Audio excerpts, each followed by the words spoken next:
Is that displaying for folks? Yeah. Okay.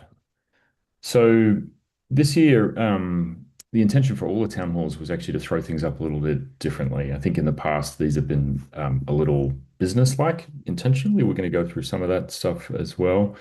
But I think the intention here for this year was to really sort of throw it open and actually have a some part of this as a talk, as well as also I'm going to sort of use the latter half really as a chance to have a more open discussion amongst many of us for what we would like to think for the next 12 months moving forward and sort of ID presence within ISHLT more broadly.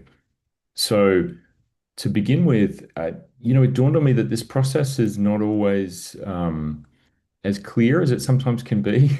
Maybe this is just me, but I do find that it's we all get many emails from many places. We're all on probably multiple societies, and so we thought it was a reasonable chance to sort of step back and say, look, who's actually helping us as a community to do the running here? And for those of you that I know some of my colleagues here are present on this call. Others haven't been able to make it today, but I sort of wanted to go through and highlight a few individuals.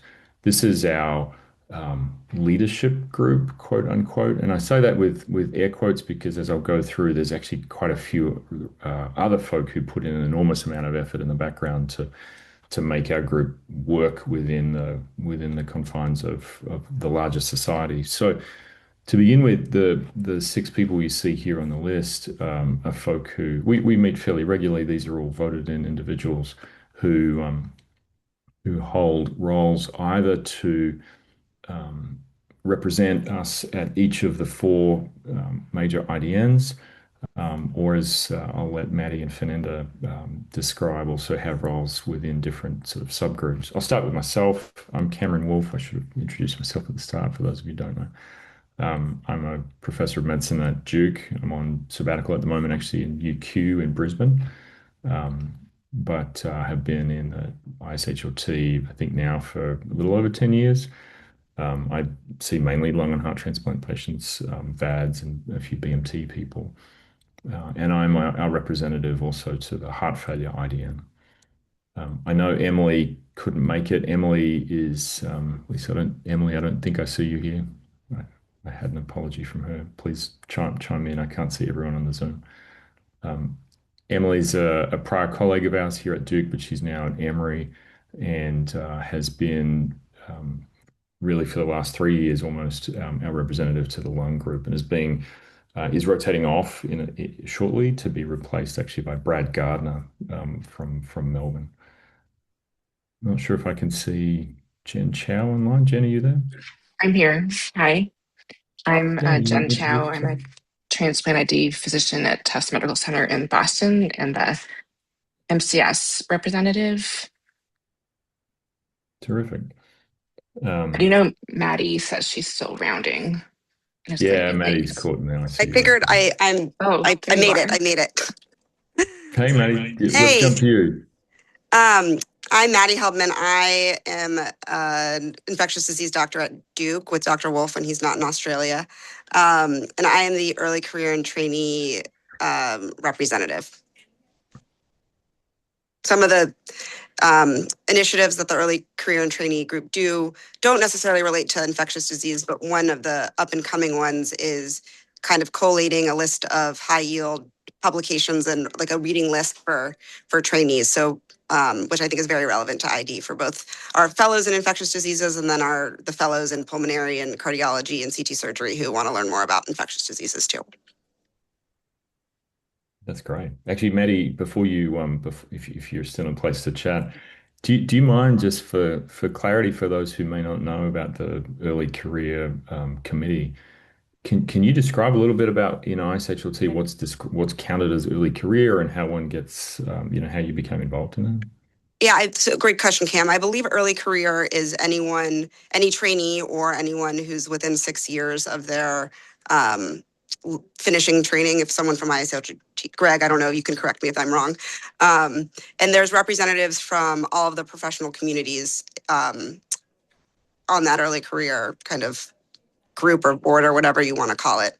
And one of the things that they do every year at ISHLT meeting is have a specific early career symposium where they discuss different topics that might be more relevant to early career. So mentoring is a big one that I think is going to get discussed this year, as well as I think kind of like establishing yourself as a clinician or a researcher or so forth. Yeah, thank you for that. And I would put a plug in for anyone who's on this call or listening who's relatively junior as well. Like, I think one of the differentiating parts of ISHLT continues to be, for me, our ability to sit down and actually integrate and blend and communicate and be at the same table as our surgeons and physicians and nursing staff and pharmacists and to be able to do that on a committee like the Early Career Committee, I think is a pretty unique opportunity to sort of make yourself known to colleagues in different subspecialties. Yo, are you on online? Yeah, I'm here too. I also made it. I just finished rounding. Anyways, here at noon. So my name is Rich Natri from the University of Miami Transplant Institute, transplant ID doctor here, and director of the medical director of transplant ID program. And I'm representing to the pulmonary PVD, pulmonary vascular disease IDN, which I'm not quite sure everybody knows about it, but we are dealing with like a pulmonary hypertension in during maternity or those kind of things which we are working with the larger members. So if you have any questions, just let me know. Thanks, yeah.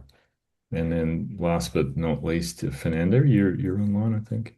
I'm on. Yeah. So I am Fernanda Silveira. I'm transplant infectious diseases at UPMC.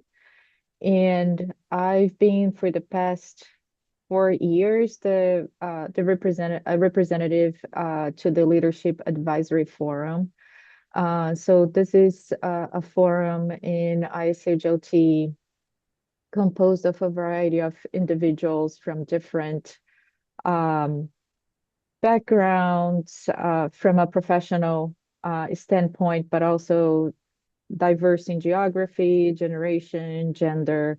And the purpose of the Leadership Advisory Forum is to um, advise the board and the leadership of the society in some strategic decisions.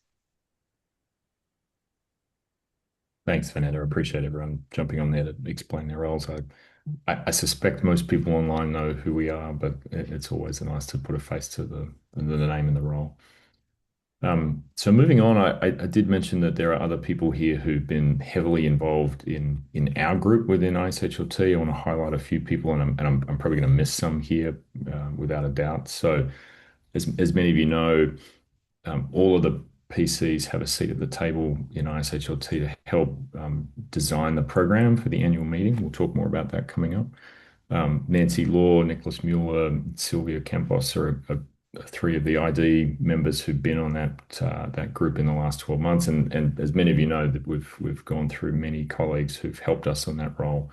That is it's sort of an invisible and I would say yet crucial role that those guys have been able to do. And then current member of our Standard and Guidelines Committee actually is Anne Woolley from Boston as well. I'm not sure if any of these folk are online and want to say hi, but I certainly appreciate all their efforts. Nicholas, I think you're on if I saw it correctly. Hello, everybody. Transplant ID from Zurich, and indeed, it's kind of a difficult role because we try to bring in as much ID content as possible, and we're not always super successful, I would say, but we try and we tried our best at least. At least you've gone into bat for us consistently, so I think we all appreciate that. So anyway, thank you for all of those folk. And then there's one more person who I want to obviously highlight here who really has been very ever present as long as I've been in ISHLT. Saima Aslam has been front and center leading our group and being a very vocal supporter of ID services. And Saima is currently on the board of directors, as many of you may know. And as part of our sort of planning for this town hall, we had actually agreed as a group to approach Saima and see if Simon would be willing actually to describe a little bit more about the arc of her career, but also importantly to sort of think through how ISHLT has been influential and to add some comments here. So, Simon, I don't know if you have separate slides here that you'd love to use, or you want to use it more as a talking board. Just let me know. I think you can share slides if you have some. No, I don't have slides. I thought we were going to do a question and answer type thing. We So no, can. I don't have Yeah, slides. But that's all right. I've been I mean, iSocialT was the first. Not well, as an ID fellow, I was part of IDSA, but I guess as faculty, the first group I joined really was iSocialT. I've been a member now. I feel like almost about 15 years, and for the longest time, it was the only meeting I went to every year. So. I feel like I've learned a lot, come a long way, and it's been incredibly influential in many different areas. So I'm happy to talk more, or if you have specific questions, we can do it that way as well. Yeah, I mean, maybe Simon, like I did want this to sort of end up as a conversation. I didn't mean to put you on the spot for slides. That wasn't happy this to be more of a fireside by intention. You said there for you got involved at an early stage. Like, who was the first person who actually tapped you on the shoulder and made you aware of the society or the meeting? I mean, is that an unfair place to start? Wow, I'm You were so at old, I don't UCSD at that remember. stage? No, I think so. When I started working in transplant at UCSD, we had a couple of sort of new programs at the same time. So our heart transplant program director was new. And I think it's really like he who got me into it. So Eric Adler was a medical director. And I've always sort of loved LVADs and heart transplant type stuff. And so it really was from outside ID that I got introduced like, hey, this is a great opportunity. And in particular, I was kind of, again, junior faculty, and there's a lot we don't know. And I think as we get older, we learn there's even more we don't know. But I started off at the Junior Faculty and Trainee Council, which is what it was called back then. I got to know a couple of people really well that I've now known for all this time. They're both cardiologists, so Palik Shah and Min Reed. We were all kind of junior faculty together. We weren't ID, and I think back then the ID group was quite small. For me, it was really more of a learning opportunity. As ID, when we train, or at least where I trained, the only viewpoint I would see was an infection viewpoint. But I think as we all know and understand, transplant really is a team sport. And so it was great for me to get, the heart and lung viewpoint, whether it's the surgical or the attending. And that's when I also got to know a number of people that have been at iSocialT for a while. So Lara, Fernanda, Shahid, Milin. For me, that was my ID community at the beginning. And I think over time, as you come every year, you also see a lot of opportunity to, at least I did, see an opportunity to grow in terms of ID needs. I think historically, ID tends to be, or at least at that time, a lot of papers or whatever, or publications and guidelines were really abdominal transplant heavy. And so it was nice to find a niche where there was a lot of opportunity for growth. And in particular, during that time, LVADs in particular were going through a lot of change, right? You had all these new devices coming out. There certainly was need for infection related, whether it's consensus or guidance or just, research projects. So I loved that. I feel like it really, for me, opened up my horizon beyond infection. And that's, for me, again, is what I love about transplant. It's not so much the infection we treat. We don't want to treat them. We don't want the people to get sick, but see it as a bigger picture. And for sure, just meeting people, I think, from different countries, including ID physicians in other countries, there's a lot to learn. So I loved it, and have really enjoyed it. So it sounds like it was helpful, actually, quite specifically at the time that you were coming in as a sort of fellow faculty transition point, that was almost the most influential part of that from what you describe as sort of not coming up just with the UCSD ID view of the transplant world. Yes. And that's what I've continued to enjoy it, is that it's international. And also that it's very heavily multidisciplinary. Again, for me, I've enjoyed that. I think in particular, over the years, as we've grown as a group, there certainly is more need for, I think, more infectious disease type content too. But right at the beginning, there had been an ID academy and, lung academy and stuff. So all that was just great learning. But I think starting as a junior faculty and trainee, compared to other organizations at the time, I felt that there was a lot of opportunity to develop, bonds with other people, which then are also people you do research with or you collaborate with in other ways. So it just seemed to have a lot of opening at that time. So, Simon, your program at UCSD has also expanded a lot. I'll throw compliments to you. It's been under your hand, I suspect, whether you'll admit that or not. That has grown and expanded. And I presume a good number of those folk who have arrived more junior to yourself have now also, I noticed, taken roles within ISHLT in some instances. Was it a similar conversation to really nudge them in that direction? Were there some people who chose to more actively take an abdominal approach? Like, how did you how did you nudge them in that way? And I asked the question, somewhat directedly because I suspect all of us on the line probably have a bunch of trainees who come through our system where there is an opportunity for us to talk to them about, why SHLT now, why that would be relevant for you as a junior physician. Yeah, so Nancy in particular, Nancy. I mean, we have a great group of people, but Nancy came here right out of fellowship, and she trained at University of Toronto, so already, was definitely ISHL team member. But I think as faculty, when we have a lot of clinical time, you can't show up for all the meetings. So I feel like, again, for her also, and this is probably true for many junior faculty as we start our careers, it's nice to be part of an organization where there's a heavy emphasis on junior faculty and trainees. Not just in terms of getting them in for abstracts or whatever, but really trying to give them active roles, whether it's you're giving a talk or, chairing a symposium, etc. And I think sometimes for bigger societies, it may be harder for a junior person to get those roles. Um, and I'm not that heavily involved in other groups, but I know here, we certainly make an effort, right? Where there's the JFT or the Junior Faculty Trainee Committee is a separate standalone committee for that very reason. It's not, the ID trainees are treated differently from, say, cardiology trainees. They're all part of the same group.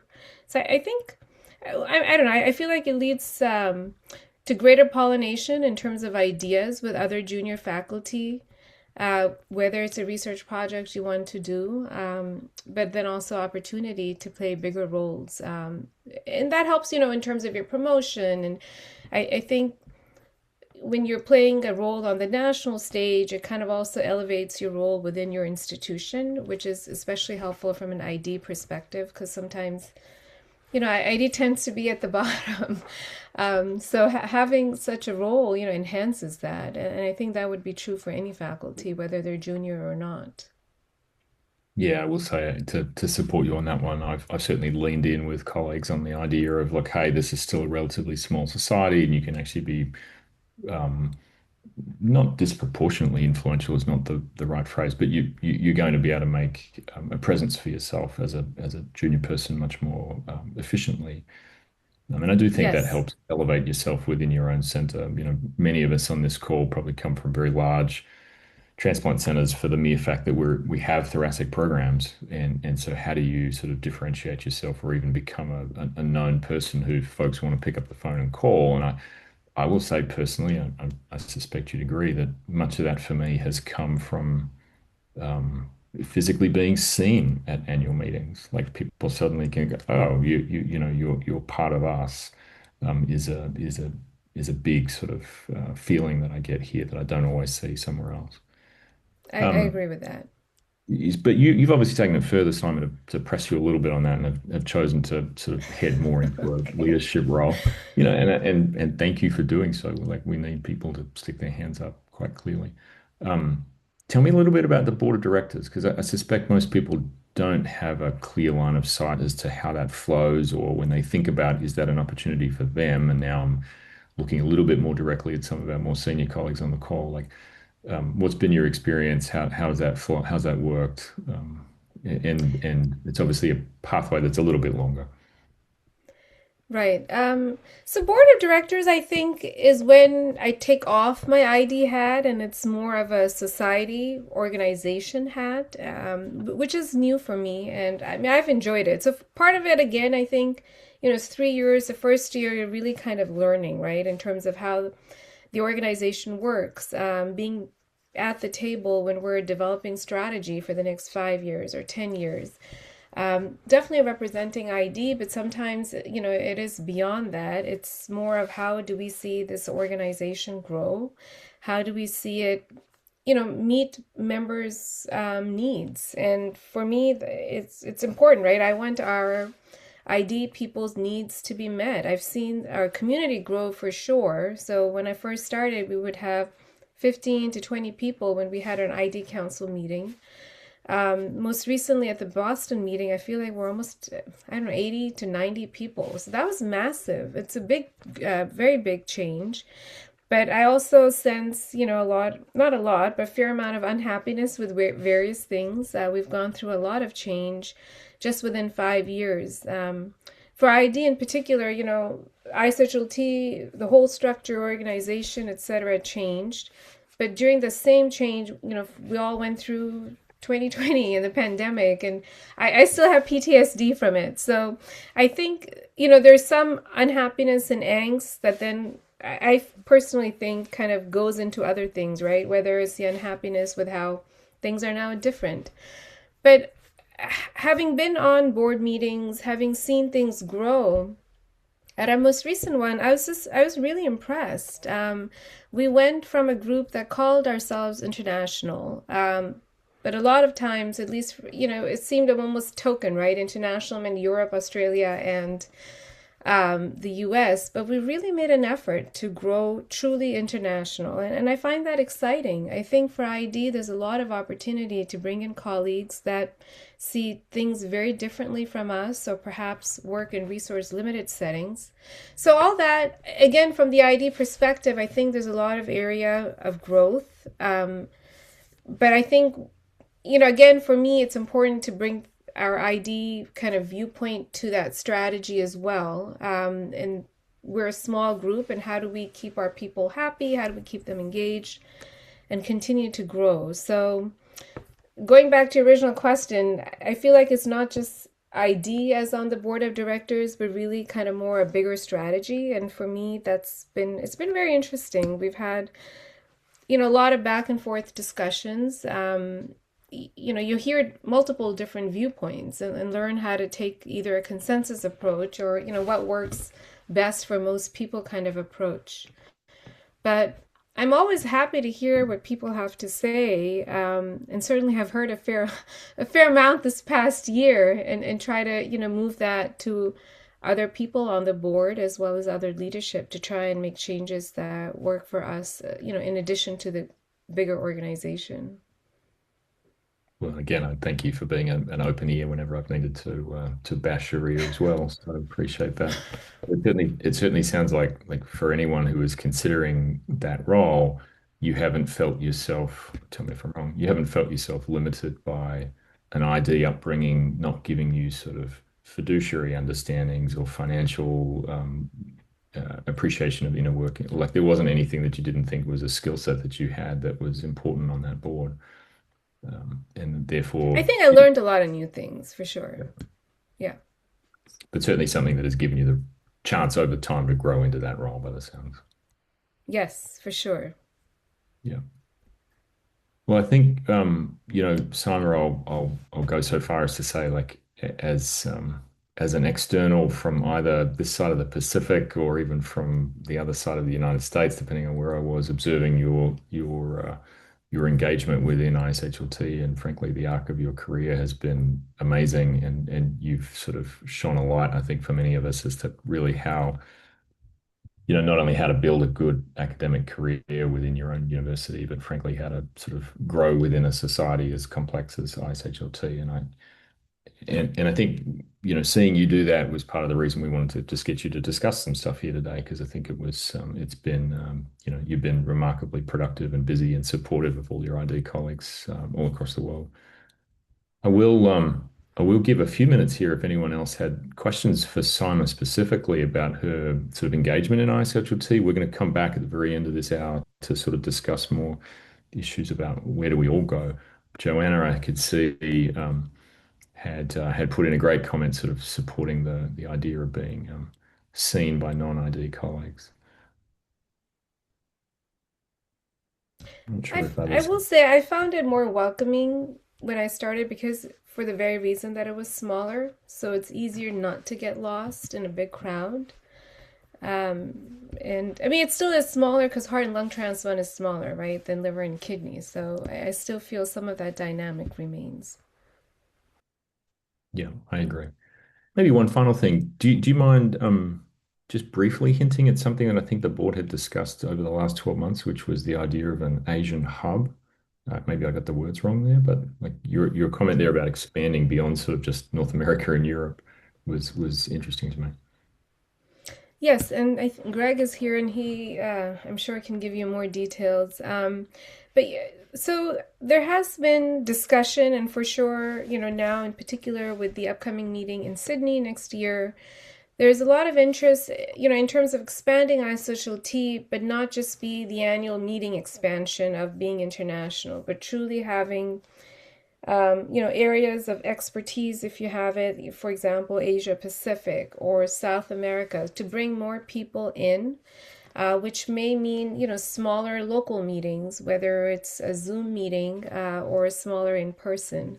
But trying to draw in people, one, we learn from them. I mean, it's always a two-way exchange for sure. But really, instead of people kind of coming in and being sort of subsumed within, the large umbrella, but with smaller networks, I think each place or country or people from a particular country have more opportunity again to, grow within that smaller space. And then you kind of add into the bigger network. I don't know if I'm saying that very clearly, but Greg, you're welcome to step in and do a better Sure. job. Well, no, what you said it perfectly. I will emphasize a couple of things you said. First, the goal is to work with local organizations and not to supplant them, but rather to make sure that it's a two-way exchange and that ISHLT is enriched and the local community is enriched as well. And what we're doing is it's basically a 3-year. The APAC plan is we hope it will be a template for a 3-year program for ISHLT to develop these hubs in different parts of the world, Asia Pacific being the first one, and then probably Latin America, South America being the next one. And the idea is that rather than having an annual meeting where we just go there and then we leave and we check off a box, that we really build a structure around the meeting and that it becomes an anchor to develop durable relationships with the organizations, with the people, with the institutions in the region. And then potentially coming back 2 years after the annual meeting with a regional meeting. So right now we're looking at a 2029 meeting in Asia Pacific to follow up the 2027 meeting in Sydney. And yeah, and we will be building a Asia Pacific Advisory Council that will include individuals from the entire region. And the thing that we found is there's no such thing as a global strategy. You have to have every region of the world is different, and even within that region, you've in Asia Pacific, we're looking at Australia and China and Japan and Korea and Singapore and India and all of these very different places. So it's important that we have voices from all of those places represented. Yeah, Greg, I really appreciate that description, and I think your timing is perfect with Sydney coming up, and then maybe a meeting in 2029. That sounds outstanding. Simon, thank you. I'm going to call you back in later on at the very end when we get into some discussions if you're still here. So I'm going to move into a little business section here briefly. This is sort of some formality that I do think is important for us to sort of put forward, and it's my spin on some interpretation here quite openly. Some of you may agree or not.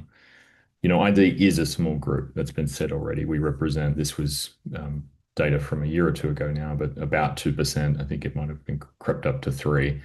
But you can see here proportionally that two-thirds of the society is dominated appropriately by surgeons, cardiologists, and pulmonologists, and that sort of gets up quickly into the 80% if you include sort of anesthesia and peds. So we are a small fraction, although I would and whilst I think that has led to some of the weaknesses that have already been described, like the challenges in sort of feeling like there's an ID volume that matches your interest, I would say that it's given us an opportunity, and I think the opportunities are that we're often sort of favorably proportioned in our representation on meetings.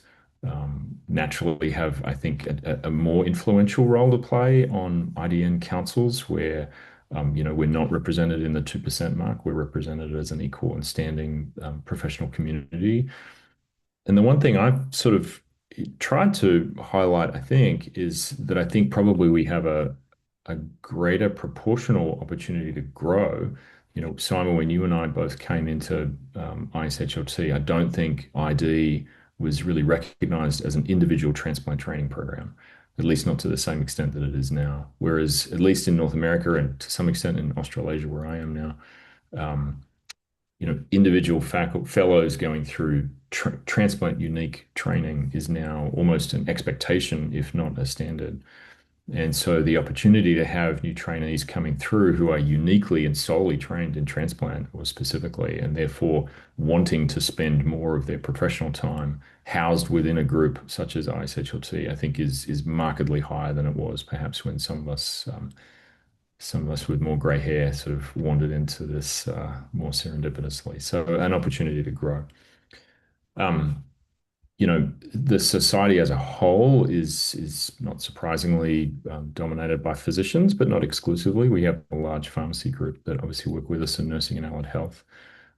It is mainly an association, again, as Yo hinted at, heart and lung dominated. MCS makes a good role, and pulmonary vascular disease supportive as well. But it is North American heavy. I've been aware and a little guilty that in the past that has sometimes also spilled out onto our leadership groups. And so, if there's a way that I can lift up any of our European and Australasian colleagues moving forward into leadership roles, I also think that's going to remain pretty important for us. So I want to highlight a couple of things that our group have been doing in recent months. The first, or sort of most recently, working backwards, was I think a very successful donor-derived dilemma discussion, which was held just last week, and in fact had proportionally, I think, a very good registration and then live audience for Zoom meetings. Like as evidenced here, these are hard to attend. We're all pressured for time. That's why you're on these committees. And yet these then get played back over YouTube. They're available for everyone to listen to, and just a terrific job. And I think actually highlighted in this case some of the great integration that we can do if we think ahead of time by putting surgeons on panels with us. You know, particularly when you're thinking about organ offers and donor considerations. Like we're not the only person at the table, so why should we be the only person at the table at a symposium? And Jack Haney, for those of you that knew him, did a phenomenal job sort of describing that process. Earlier in the year, we took a little bit of an intentional stand, I would say, to sort of talk also about vaccinations. So this was a webinar that I think, from a registration point of view, was second only to one of the pediatric webinars in the last 12 months in terms of attendance and registration. So I mean, again, I think as a group, we tend to hit above our weight for folks interested in the educational efforts that we do. Um, that 760 odd YouTube videos. I'm not sure how many of those were our clicks on the line here, but again, a good approachable educational offering, and that was really done at that stage.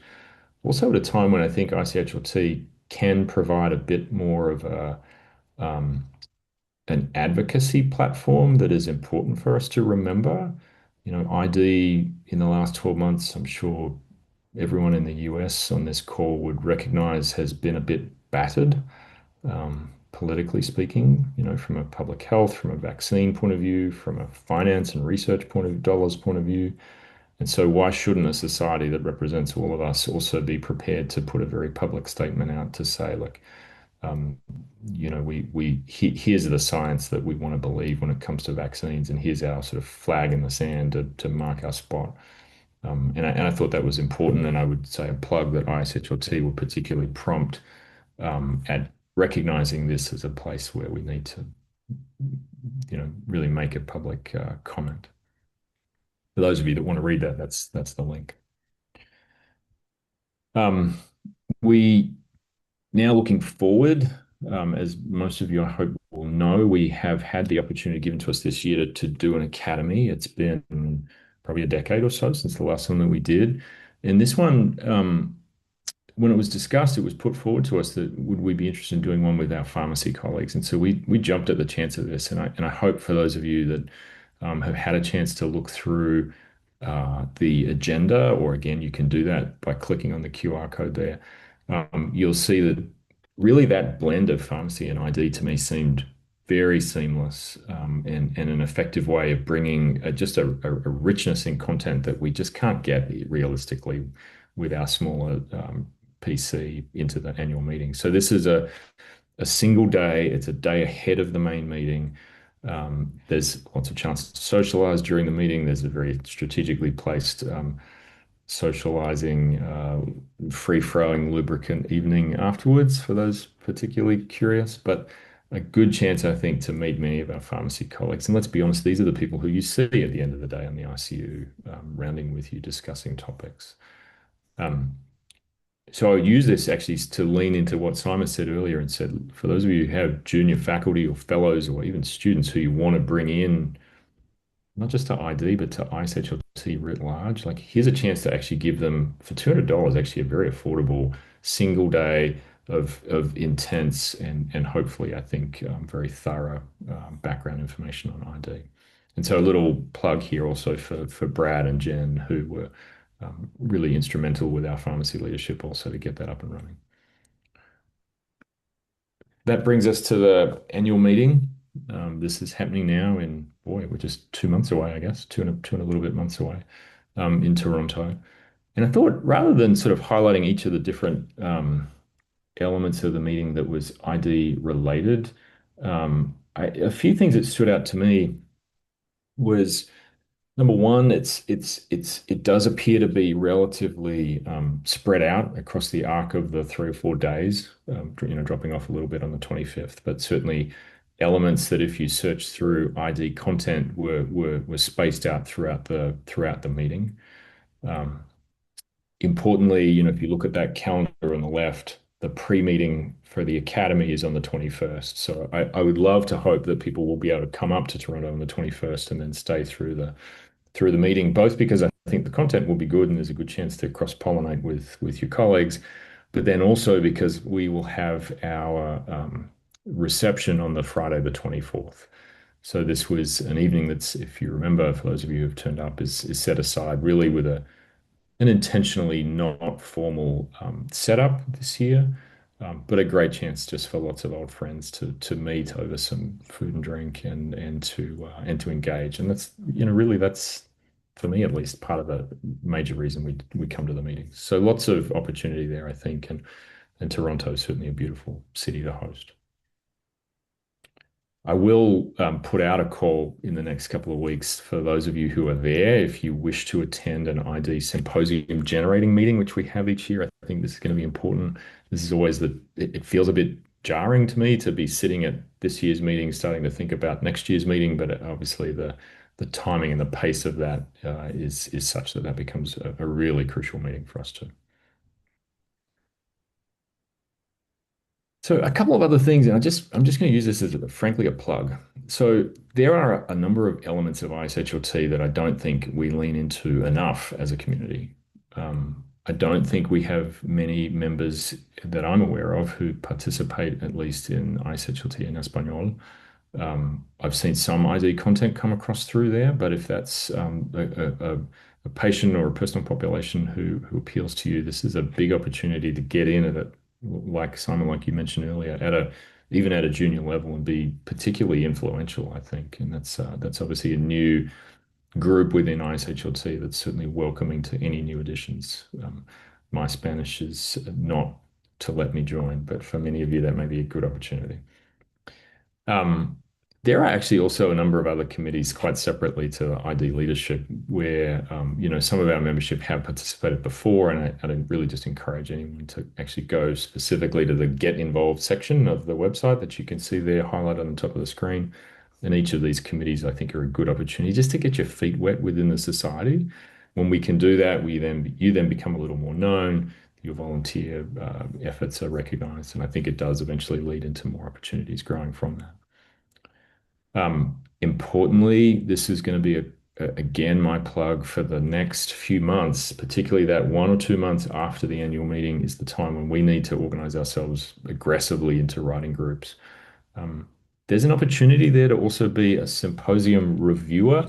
And to me, this is a bit of a challenge for ID because um, we are a small group by definition, and if you've in the past been a reviewer of symposia, you were not in a position to be a submitter, which when there's only 100 or so of us, that sort of takes a big chunk out of our experienced group of individuals. But that reviewing role is pretty crucial because, as Nicholas had described earlier, it's those reviews that then go to the program committee to help generate the actual program itself. So a, really a call for all of us in some way to participate in that symposium generation.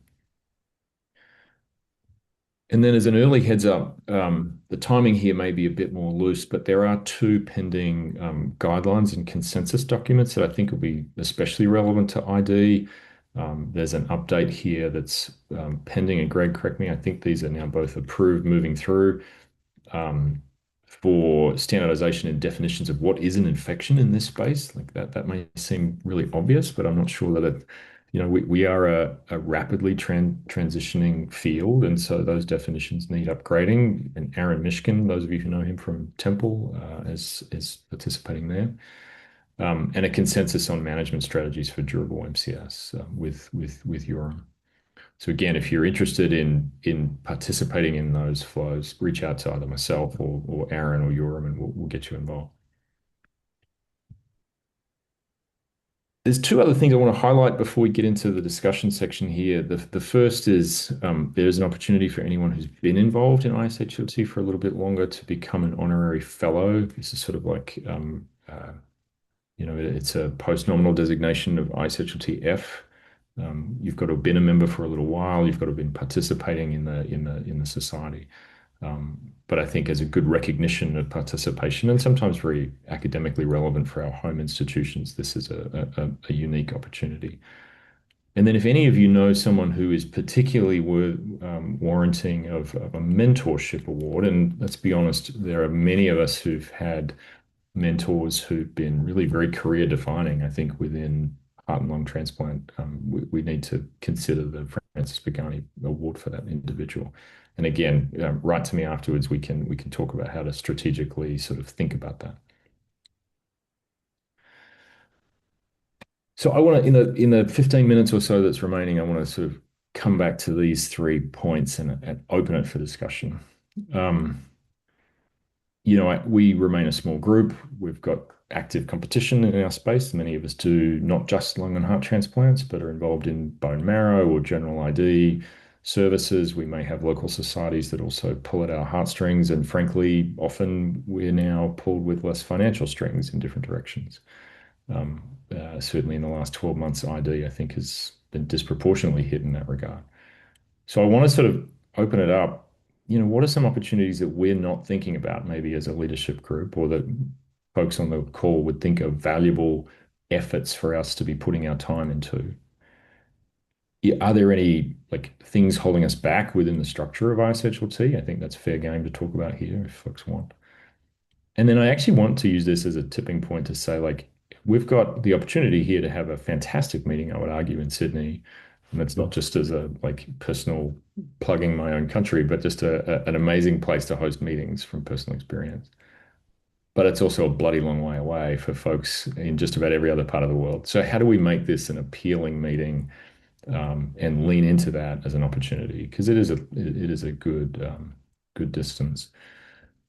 Um, I am happy at this point to open any one of those 3 points up to the field. I know that I know I've sort of pre-plugged a few of you to think about any comments, and so without leaning into tapping people on the shoulder, if there's anyone who wants to open that up, I'm certainly willing to hear. I don't want to use my opinion.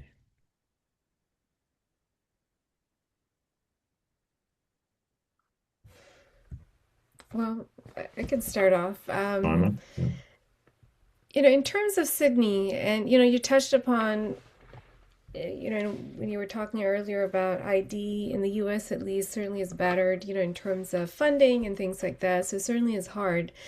I think one of the things that seemed missing in this year's meeting, which I'm hoping we can change for Sydney, is clustering some of the content. So at least for smaller communities, so if ID is, day one and day two, it makes it easier, not easier, but more appealing for someone to come, attend a meeting for 2 days, take 3 days off, have fun in Sydney and go back. If it's all kind of stretched throughout, you don't get much learning because, it's hard to kind of really attend every single day or go there for that long. But I think the clustering makes it easier, right? In terms of attending, getting something educational, but then also, having time off to enjoy. But one of the things we talked about, at least offline during our board meeting recently, was also for smaller groups, and again, ID is one of them, to really try and have some specific symposia where we can have very high level content. A number of times I've found that when ID, we'll submit whatever symposium we want to submit, but once it gets mixed into other, whether it's a surgery meeting or whatever other symposia, the ID content tends to get diluted or watered down in terms of, maybe it's more at a trainee level. And so as an attending, that's been an attendee, you're not getting that much out of it. So I think if there was at least one symposium where we put out our biggest and brightest or whatever ideas that we're all learning from is helpful rather than aimed at more of, say, a surgery resident level, right? Because that is also attractive to then want to go and attend that meeting. Yeah, so sort of a mix of intensities of ID, if you will. Yeah. Ricardo, I can see your hand up. Yeah, I think I was actually planning on making that last point that Saima made, but I'll give it a different twist. I think we're certainly 2% of the society, but one question would be, is there a chance to increase the participation of ID transplant ID docs from around the world, including South America and other locations, to make it a little bit higher? Because when the death of a transplant patient, ID ranks either one, two, or three in the rank of causes for death, I think we play an important role, and all of our teams are aware of that. And certainly, I attend ISHOT, and I love attending the meeting for multiple reasons and enjoy seeing all of those here.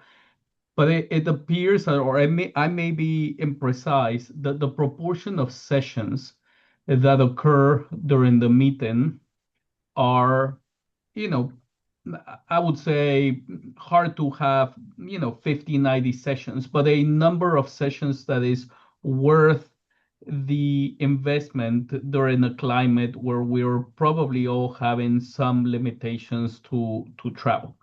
So, and that links into the comment that Simon made, you attend, and and it gets the feeling that that collaborative spirit of sessions that cater a little bit to everyone has also watered down the level of the ID sessions.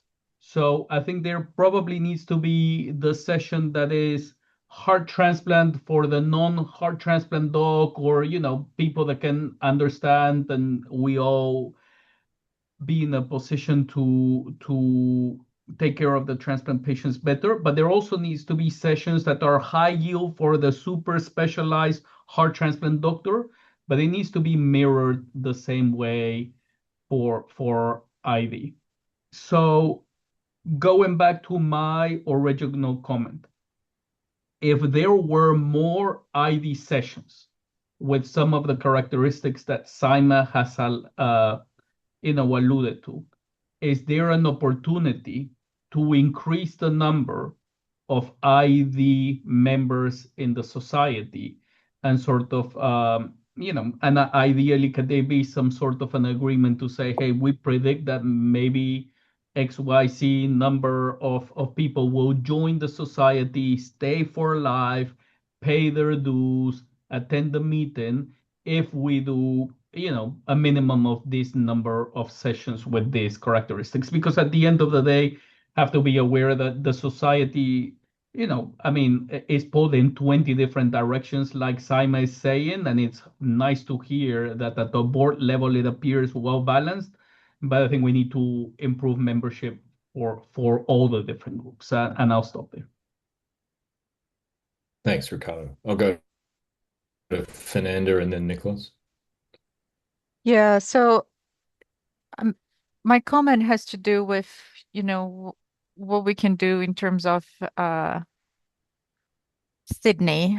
Um, one of the advantages of Sydney is that we're already going to be like in Asia Pacific. So I think it's a phenomenal opportunity to engage with those people and introduce the ones who don't know the society to the society, both within ID and outside of ID.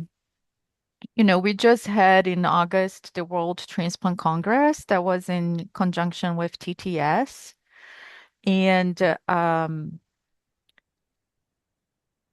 from like Ricardo and I and many other people who are on the call here were heavily involved in developing symposia proposals for WTC. And we were very we had a conscious effort to make sure that we were truly making the proposals international, relevant to not just the North American attendees, and also having speakers that were international. So I think we need to have that focus when we are developing ideas for Sydney. Um, TTS has like phenomenal representation from Asia, like really great people doing great work. One of the limitations that, and I don't know if this has changed because I haven't been involved with program committee for ISHLT for a really long time, but one limitation with symposium submissions for ISHLT is that speakers need to be members, right? Unless they're bringing like an expertise that is like, we cannot get this in our membership. So perhaps we should start looking at this a little bit differently. Because someone may not become a member until they actually come to the meeting and get to know the society and get to know us. But really, I think one of the things is really to make sure that we're making it very international. And I also want to reinforce the comments about clustering the ID topics. I think it makes a big difference to help people attend. Hmm. Thanks, Fernanda. I'd agree with that. I didn't necessarily know about the society until I was tapped to give a talk. So that's absolutely true. Nicholas. Yeah, thank you very much. I think a lot has been said. I think for me, the question is also a bit, and referring to your point, that there are many competing societies on transplant ID. I think the question always is a bit which meeting should you attend and why? And it's really difficult to kind of find the good, let's say, mix, because what I believe what is a bit the problem is that, of course, thoracic transplantation is worldwide, seen still kind of a small, programs overall. And I think if you would want to attract, transplant ID people in general who are not so much exposed, for several reasons to thoracic transplantation, you definitely would have to make it more general transplant ID like in a certain sense. And I think this is a bit the let's say difficulties we are in. But on the one hand, I think you're very right. If you're in the society and you make yourself seen, you're very present on the one hand. But then again, I've been on the program planning committee now for 2 years. It's a very stiff competition, in terms of symposia. So it's very difficult to get general or more really ID focused symposia in there, which in a sense makes sense because they try you to really mix, with other specialties, which I think is, of course, on a more advanced level, something which is cool. But if you are more on a trainee, let's say, level, I think they would definitely profit from a more maybe basic approach from time to time. I don't really have a good answer, but I think that this is a bit the intricate problem which we have with HLP. And in this sense, I think it's very cool to have this meeting symposia or academy, because I think this is really something which could be quite important in luring in also people who are maybe not so much exposed to transplant, thoracic transplantation. So it's really more a question I have than a good, kind of a solution. Um, but I think to find the good balance between more general ID content for a more training level and the very specific kind of ID content, which we, of course, as really involved in the field and sometimes maybe a bit more advanced, also really enjoy in our collaboration with our colleagues. It's this balance, which is, I think, quite difficult to find. Yeah, thanks, Nicholas. I completely agree with that sort of challenge.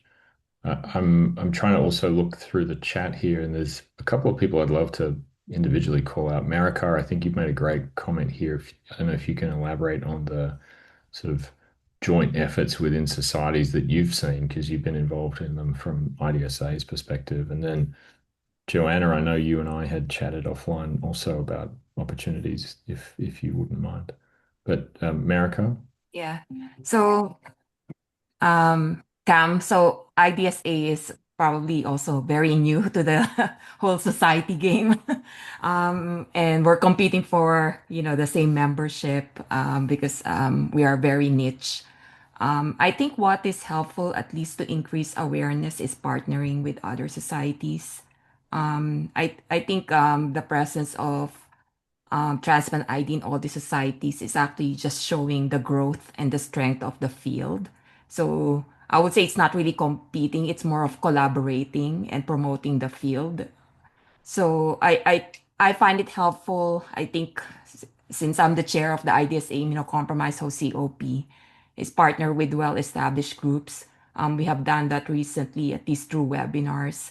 But there are other opportunities like collaboration, whether it's through education, um, for example, like fellowship training or some sort of like joint um, collaborative effort, guidelines, like looking at areas wherein there is some gap.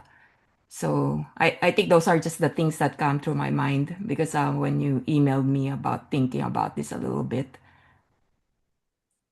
Yeah, thanks, Marika. I appreciate that. You're not the only one of us here who clearly hold leadership roles in multiple societies, so it's important to think about.